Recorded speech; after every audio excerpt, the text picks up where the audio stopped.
حبس بیش از 10 کارمند سابق آژانسی نظارت دولتی مالیوی و مبارزه با فساد و بازداشت کارمند وزارت رشد اقتصاد با $500,000 پاره از خبرهای مهم در سنگر مبارزه با فساد در تاجیکستان در یک سال اخیر بود. با توجه مطبوعات به پرونده پرسر و صداترین سال، مقامات تلاش کردند کمترین اطلاع را درباره جریان تفتیشات و مرافعه‌های دادگاهی پنهان کنند.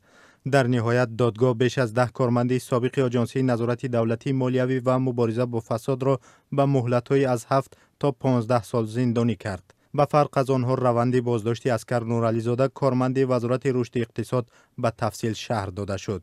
با توجه به این تحلیلگران میگویند بازداشت و آشکار کردن جرم فسادکاران در تاجیکستان انتخابی بود و ظاهراً آنهای بازداشت و زندانی شدند که از خط سرخ بیرون پای نهادند.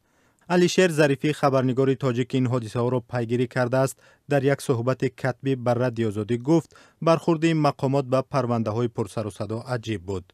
او گفت تا آخر پرونده بازداشت کارمندان سابق آژانسی که سر و صدایشان چند ماه ذهن ساکنان را مشغول داشت و اطراف دارایی بازداشت شده ها افسانه ها ایجاد شد، در نهایت انتظار جامعه را برآورده نساخت. مظفر علیموف جامعه شناس تاجیک بر رادیو آزادی گفت در اصل تنها افراد جداگانه و ظاهراً انتخابی بازداشت می شوند.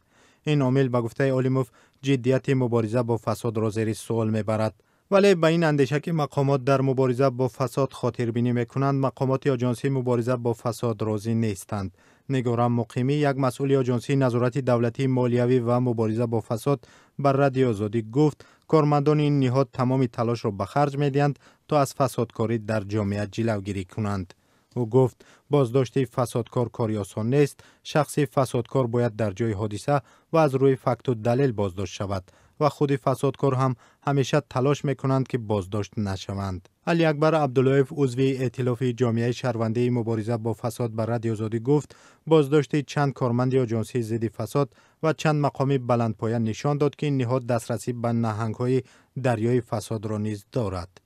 اگر این چیزا را به این نوبت بگیریم که من همون منصبدارای بلندپایه را دستگیر کردن و تا انجام منطقی برده رساندن، اگر این نقطه نظر بگیریم البته خیلی کارهای چشمرس به انجام رسانده شدن. سازمان جهانی شفافیت ترانسپرنسی اینترنشنال در رده‌بندی سال 2016 آید به فسادپذیری تاجیکستان را در زینه 151 قرار داده بود که نسبت یک سال پیش 15 زینه قفا می باشد. این به معنای بالا رفتن سطح فساد در تاجیکستان فهمیده می شود. در رده‌بندی سال 2015 تاجیکستان مقام 136 را داشت. مقامات تاجیکستان ارزیابی‌های این سازمان‌ها را قبول ندارند.